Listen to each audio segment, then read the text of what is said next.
Bonjour, chère créative intuitive, ici Louise Laliberté. Je suis au rendez-vous cette semaine avec un petit quelque chose qui pourrait agrémenter ou compléter vos tampons pour les impressions dans votre journal ou dans vos créations que je vous ai parlé la semaine dernière. Et c'est une belle idée d'une membre, d'une créative intuitive qui s'appelle Lynn Gravel. Merci, Lynn.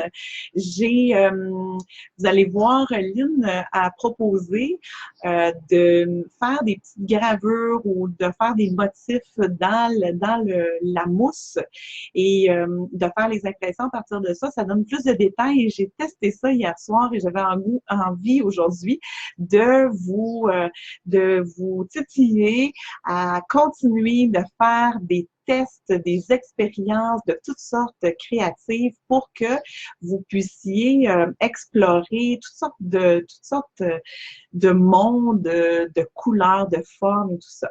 Alors, on s'en va à mon espace de création. Je tourne la caméra.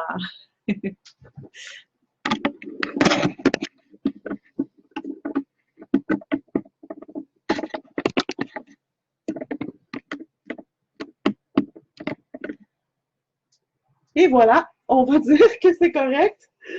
C'est pas tout à fait à mon goût la position de la caméra, mais bon, on va. Ah oui, bon. Alors, on y va avec ceci.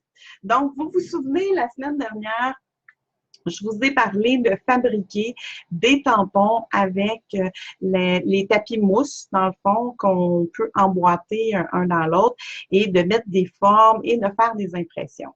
Lynn, dans le groupe, a mentionné avec une publication qu'elle a fait qu'elle ajoute, dans le fond, des, des gravures dans les morceaux de mousse qu'elle colle. Et ça donne dans le fond des détails supplémentaires. Et, attendez-moi juste une petite seconde. J'ai oublié ceci.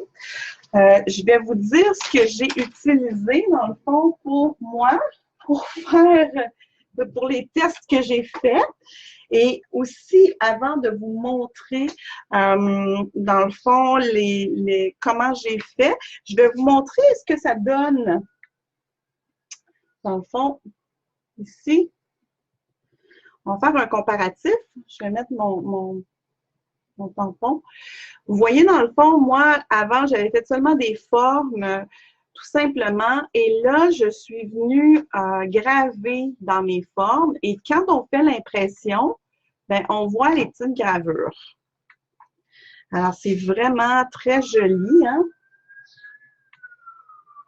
Ici, on voit ça comme ça. Je vous montre ici. Là, comme vous voyez, là, c'est des tests que j'ai faits sur des papiers qui ont déjà des couleurs. Et ça s'en va dans ma boîte pour faire du collage. Et tout est bon à prendre. J'ai testé des couleurs différentes ici pour voir ce que ça donnait. Alors, je vous explique. J'ai collé, ma première étape, dans le fond, ça a été de coller mes morceaux, mes formes que j'ai mis sur ma mousse et j'ai laissé sécher. Quand ça a été terminé, j'ai pris bâton à brochette. Et là, vous allez voir des bâtons ou des bâtons, des baguettes chinoises. Ça dépend de la grosseur, dans le fond, de ce que vous voulez avoir pour faire vos petites gravures. Donc, ici, comme les espèces de trous, les trous qu'on voit ici, c'est ce que ça a fait. J'ai seulement vraiment poussé très fort en tournant et puis ça a créé les cavités. Et dans la mousse, ça reste comme ça. Donc, ça, c'est pour mes trous les plus gros. Pour mes autres trous, les trous plus petits, j'ai testé le bâton à brochette avec la pointe, le petit pointu qui est là. Ensuite, j'ai testé aussi mais ça pourrait être un couteau à beurre ou n'importe quoi qui est un petit peu, qui est droit sur le côté, un petit peu tranchant. Et j'ai fait des petites incisions ici sur le côté, comme ça. Le truc, c'est vraiment de rentrer dans la mousse pour vraiment faire une marque. On veut que les marques dans la mousse restent. Vous pourriez même utiliser vos ongles pour tracer. Et vous pouvez aussi utiliser, sur des plus grandes surfaces même, vous pourriez utiliser le crayon de plomb ou le crayon à papier.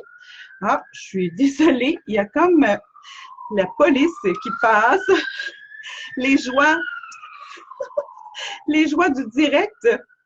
Alors, on espère que tout va bien pour la personne qui a besoin des services, du service de police. Alors, quand ceci c'est fait, c'est terminé, que vos marques sont faites. Alors, on va tester ça. Je vais vous montrer. Je me suis préparé un petit papier ici comme ça. Et là, je vous rappelle tous les crayons feutres qui sont à base d'eau, ça veut dire qui sont solubles à l'eau. Exemple, les crayons Crayola, même les crayons qui sentent des odeurs. Là, celui-là, il sent, je crois, le raisin ou l'autre, le bleuet. En tout cas, tout ça, là, ça fonctionne. Alors, pour tester, moi, hier, j'ai testé avec ça. Je vais vous remontrer. On fait seulement avec le feutre remplir. Si ça sèche un peu, c'est pas grave, vous vous en souvenez, on va l'activer avec de l'eau. Si jamais vous avez des questions pendant que je suis en train de faire ceci, vous pouvez les écrire dans le chat. Je vais regarder un petit peu plus tard pour pouvoir répondre à vos questions. L'autre chose aussi que je voulais vous dire pendant que je fais ceci, c'est que je vais mettre sous la vidéo le lien vers la première vidéo au cas où vous tomberiez sur cette vidéo et que vous n'avez pas vu passer la première sur comment faire ces fameux tampons ici.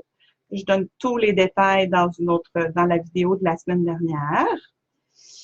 Et je suis toujours très heureuse et contente de pouvoir partager avec vous mes découvertes, mais aussi, je suis toujours très honorée de pouvoir vous suivre et voir comment vous faites vos expériences, comment vous évoluez. Et ici, c'est la preuve. Hein?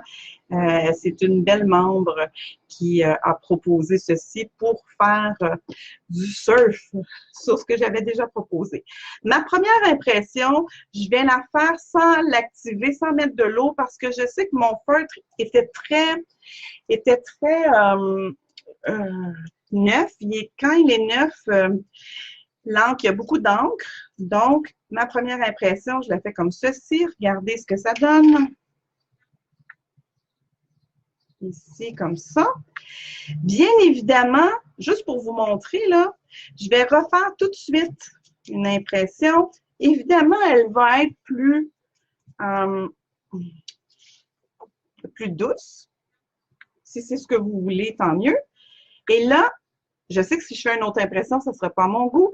Avec une petite bruine d'eau, je vais seulement, je vais me mettre un petit peu par là pour pas que ça aille sur mon papier. Je vais seulement mettre un petit peu d'eau pour l'activer.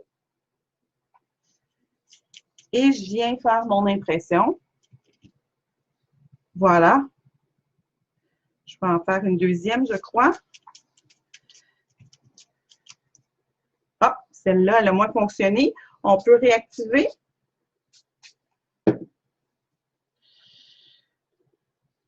Je vais, la tester ici, à côté.